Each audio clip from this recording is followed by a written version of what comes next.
Ugh, I can't believe I'm like just now realizing that, and I'm also kind of annoyed with myself as an artist.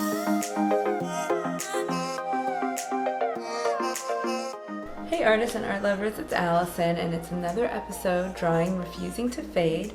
I think we're on episode 7, so we are deep into the series. Today's good news is that a museum opened in Copenhagen, and it is the first ever happiness museum. So I think that sounds really cute, and hopefully I can go one day. So today, as you can see, the face is done. It's pretty much done. The one hand is about done too.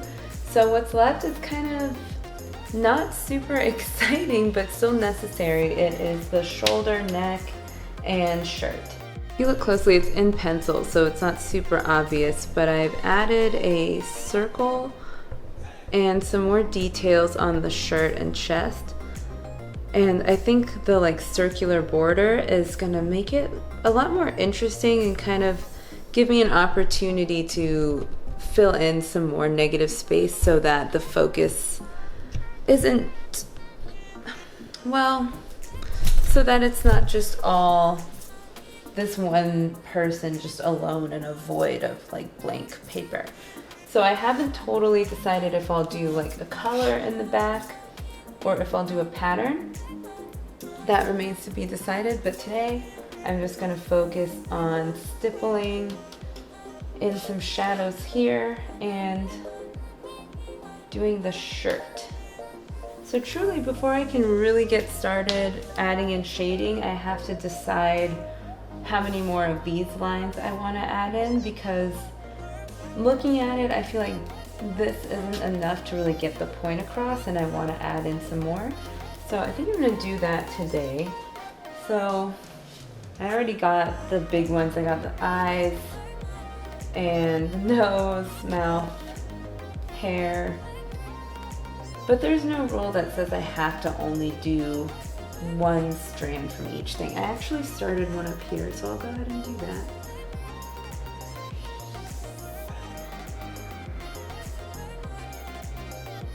And I really want to create a tension. And I think the best way to do that is make the line kind of very thin at first, and then add size to it as it gets further out. Oops.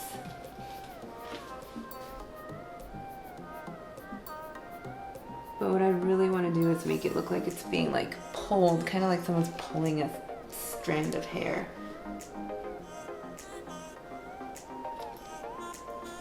And I am going to have these, I don't really have a choice since these already are, but I like the way they look coming out of the circular border.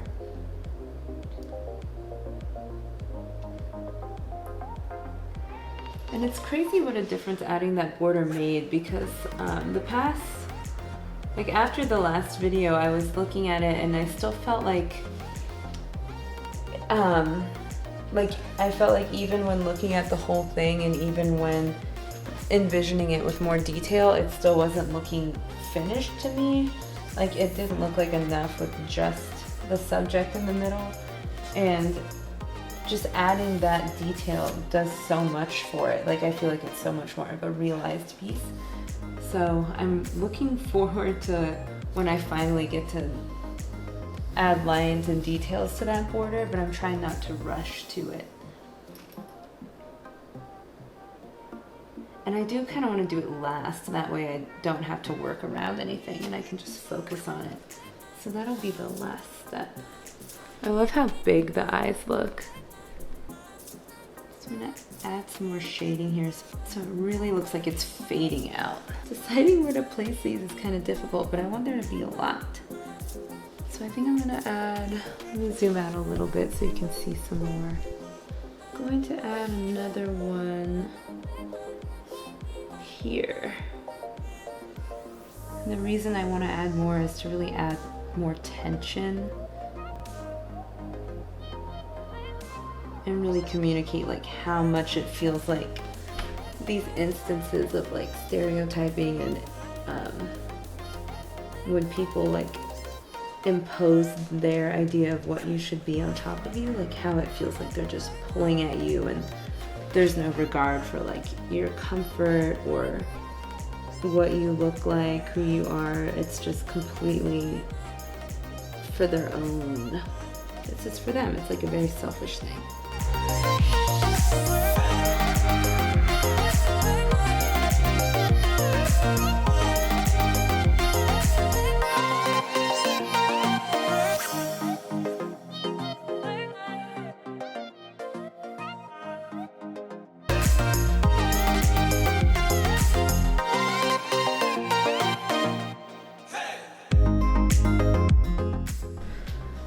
So with almost every drawing I do, like long term, I enter this phase where every time I look at it, it feels like something's wrong with it and I start to think it's ugly. Like when you look at a selfie for too long and you just start to fixate on like your nose or something and you're like, oh my God, I'm the ugliest person on the planet. I can't believe people are friends with me. And that's been like honestly kind of starting to happen with this drawing. And it's weird because I still like really like it, but then I would look at I just found myself fixating on things about it and just not feeling totally happy with where it is and not like super excited to work on it. And so where normally like a few years ago or in the past, or I probably might have just stopped working on this once it stopped feeling exciting and good to me, like I would get discouraged and think like, well, maybe this drawing just isn't it, and then I would abandon it and go work on something else. And if you follow my Instagram, you'll see I do have like a couple other projects I've been working on and I'm feeling really excited about those, and it's kind of tempting not to just work on them all the time and take a break from this for a while. But I started this and I really want to finish this. Like I want to finish the series for you guys, but I also want to finish it for myself because it's still, I think, such a cool concept and I think it deserves to be finished. And so instead of taking a long break from it with the risk of never picking it up again and eventually just starting over, I've been trying to spend more time just like actually looking at it and figuring out what about it I don't like. Like what is the nose of this picture? Like what's the one feature that's really throwing me off and making me not like it? So that's what's motivated me to like keep making these changes throughout, like adding in more detail so that it looks a little more lively, and then adding in like circle frames so it looks more interesting. I guess I thought it was kind of looking boring and really flat. Yes, that's exactly what I was feeling. Like I would look at it and I would feel like it just wasn't looking exciting.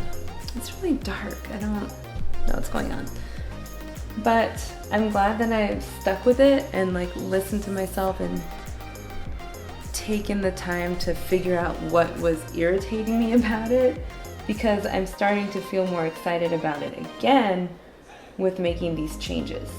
It's cool because at the points where I was like getting really frustrated with it, I didn't think that there was, like these were largely like they were time-consuming changes, but they weren't dramatic.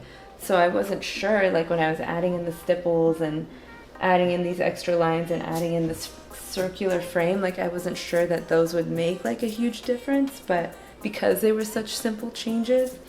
But I think it did like a total 180. Like I'm excited about this drawing again, so I think that's great.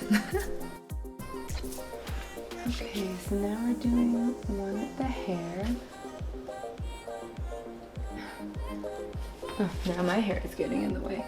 And now that I've like opened the door to making changes and like adding more details, I'm seeing like so many more details that I want to make. Like I want to add more shadows in the hair. Like I want to add more lines, I think. And I like the white and dark, like the white spaces in between, because I think it works like a highlight, but I feel like there's too much white. And I want to add in just like a few more lines, like around here. There's moments here and up here where it's so dark, and I think it looks so nice. It like adds some much needed differentiation between the hair and the skin. I think subconsciously it was feeling rushed, and that's why it was looking so flat to me. Spending more time on it, it's helping me like really fix those issues and reminding myself that there is no rush and there isn't a deadline for it. I catch myself a lot feeling like I need to hurry up and finish a drawing, like that I'm like, okay, I started this drawing a few days ago, I need to hurry up and finish it. Actually, okay, so I'm like thinking about this as I'm talking, so I'm like having these realizations, like live realizations. But I think that a big contributor to my feeling like I need to get these drawings done fast is feeling like I need to have something to like post, and having something like feeling like I need to have something good to put on Instagram, because Instagram is like my favorite way to interact with people and talk about art, and it's also like the easiest way to get feedback and see how I'm doing. I've been trying to have more just to put on there, and I think that that's really been contributing to my feeling like, okay, I haven't posted like a finished piece in 3 days. I need to like have something quality ready to go. And yeah, that's totally been contributing to my feeling like I can't spend like weeks at a time on a piece, but I think that's been hurting more than helping. I can't believe I'm like just now realizing that, and I'm also kind of annoyed with myself as an artist for letting something as dumb as social media have like such a large impact on the way I work.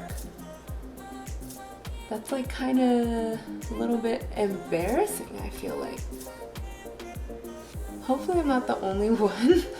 So now that those details are added, I'm going to go back to adding some shading here on the neck, and that's going to be a ton of stipples.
Alright, so I feel like I'm at a really good stopping point. This was a very cathartic video. Like, I feel like I had epiphany after epiphany. I've made some really good progress today, and I'm really excited to add stipples throughout the rest of the body, and just, I think it's going to look so amazing and so crisp when it's done, you know, like 10 months from now or whatever. Thank you so much for watching. Hope you liked the video. Please like and subscribe, and I will talk to you later.